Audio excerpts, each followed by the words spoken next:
E todas estas bênçãos virão sobre ti e te alcançarão, quando ouvires a voz do Senhor, teu Deus. Eu tomo a escritura que se encontra em Deuteronômio, capítulo 28, verso 2, para nossa meditação nesta manhã. Queremos falar um pouquinho sobre bênção e maldição. Às vezes, nós temos provas, temos dificuldades, porque a palavra diz que tudo que sucede ao ímpio sucede também ao justo. A Bíblia também diz que muitas são as aflições do justo, mas Deus o livra de todas. Então, todos nós passamos por lutas. O ímpio pega um resfriado, uma gripe, Covid. O justo também. O ímpio tem que pagar as contas. O justo também. O que sucede ao ímpio sucede também ao justo. Mas existe uma certa diferença, é uma grande diferença. É a promessa de que Deus nos liberta de todas as aflições. Veja bem que o Salmo 34, verso 19, diz que muitas são as aflições do justo, mas Deus nos livra de todas. O profeta chega a dizer também na mensagem O Princípio e Fim da Dispensação Gentia que Deus quer que nós tenhamos vitórias. E para haver vitórias, deve haver lutas. Não tem como haver lutas, não tem como haver vitória sem haver lutas. Então, as lutas são uma parte natural da vida. Porém, existe algo sutil que deve ser analisado.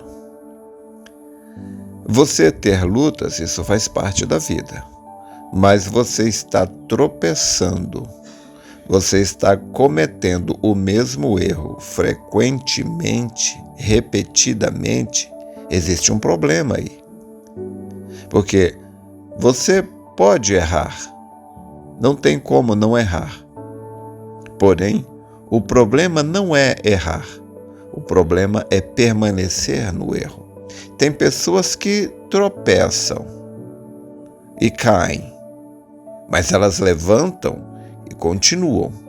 O problema é que algumas pessoas fazem do local da sua queda uma área de acampamento.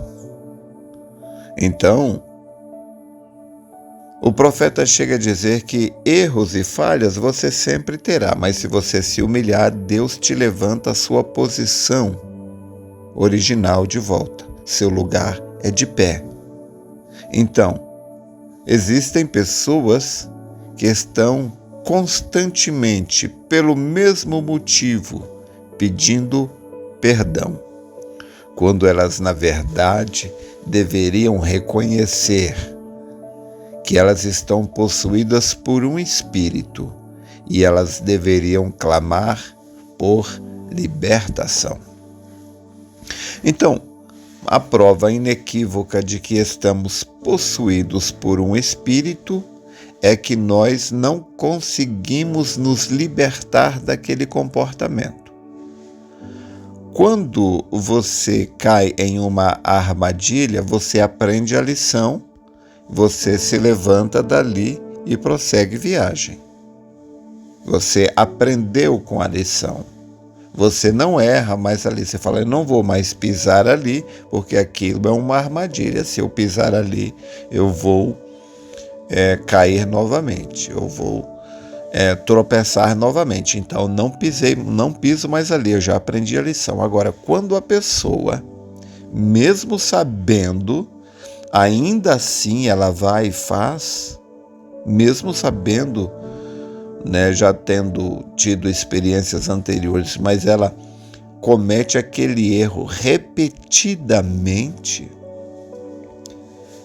então ela não precisa apenas de um perdão, mas sim de uma libertação.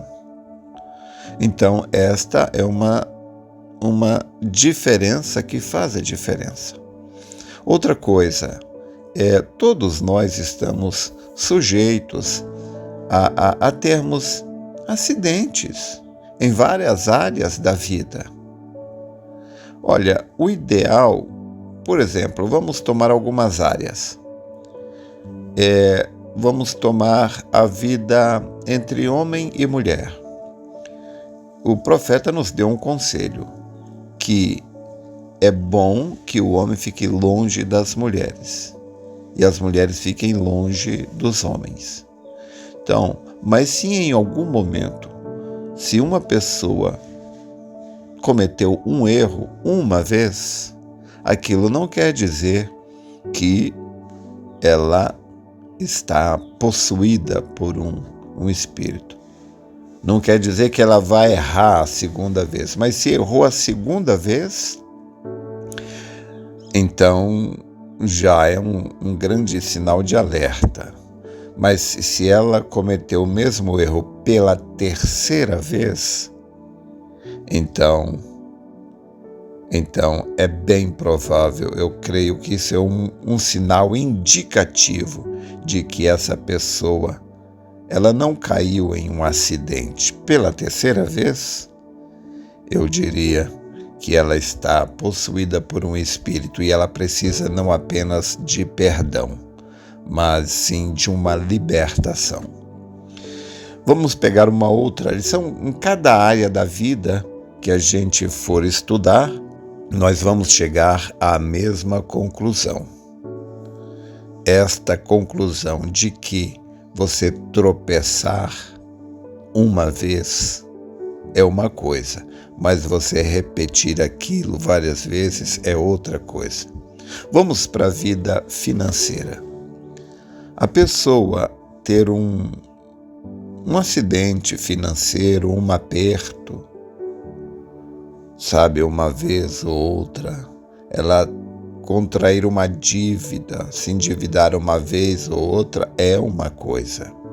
Agora a pessoa está vivendo de dinheiro emprestado, ou viver devendo, ou viver uma vida é outra coisa. Por quê? Porque a palavra nos diz em Deuteronômio, capítulo 28, como nós lemos, ali está escrito: e será que, se ouvires a voz do Senhor teu Deus, tendo cuidado de guardar todos os seus mandamentos que hoje te ordeno, o Senhor teu Deus te exaltará sobre todas as nações da terra, e todas estas bênçãos virão sobre ti e te alcançarão quando ouvires a voz do Senhor teu Deus.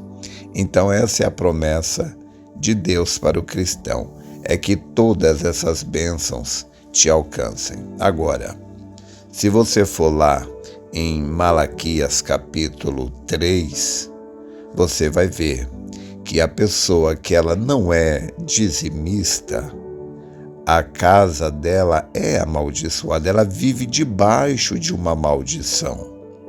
Então, ela tem um prejuízo aqui, tem um prejuízo ali, tem outro prejuízo lá, não tem sobre ela a bênção do Salmo 1. O Salmo 1 diz que a pessoa, não é, que honra a Deus, ela será como uma árvore plantada junto a ribeiros de água, cujas folhas não caem, e tudo que fizer prosperará. Então a promessa que nós temos da parte de Deus é que tudo que a gente fizer vai prosperar, mas se tudo que a gente faz vai para trás, não dá certo, não funciona. Uma coisa é você ter uma prova, um teste.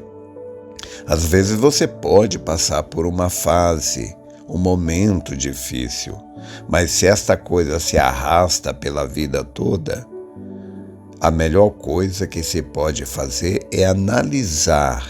Às vezes nós estamos vivendo sob uma maldição por descumprimento da palavra.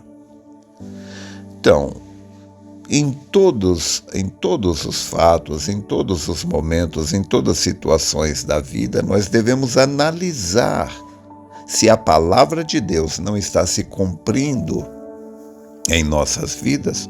Devemos analisar se não existe um erro ali, porque a coisa é tão séria.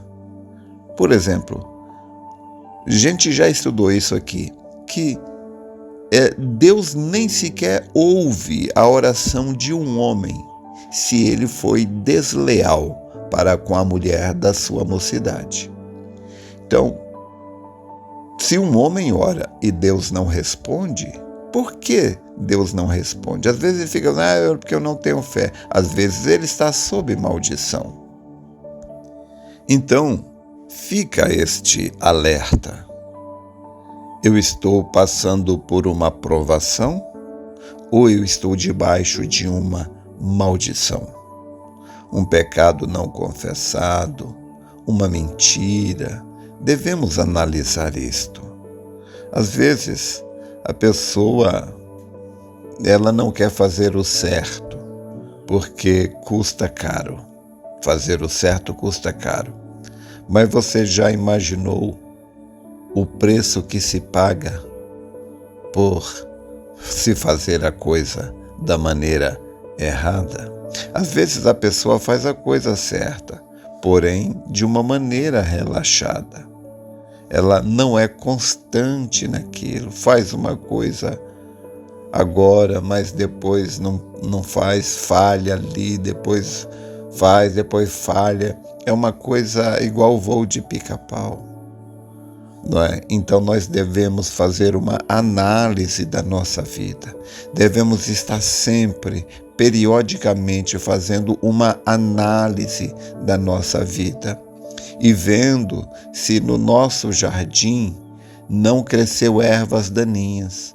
Então, quando se planta a semente boa, mesmo ali você plantou milho, plantou feijão, ou seja, o que for que você plantou, as ervas daninhas nascem ali, o mato, e é necessário estar arrancando. Então, analise sua vida, olhe para a sua vida e seja honesto consigo mesmo. Você está passando por uma provação ou você está debaixo de uma maldição? Então, a coisa boa é que a gente sempre, enquanto está vivo, a gente sempre pode se corrigir, a gente sempre pode começar de novo. Uma coisa maravilhosa que Deus deu para o ser humano, que o anjo não tem, é o conserto. O anjo erra apenas uma vez e para ele não há mais conserto. Mas não importa quantas vezes você errou, se você se arrepender e pedir perdão, há perdão para você. Entenda que esperar por uma mudança e não fazer nada é como esperar o trem em um ponto de ônibus. Espero ter te ajudado. Deus te abençoe.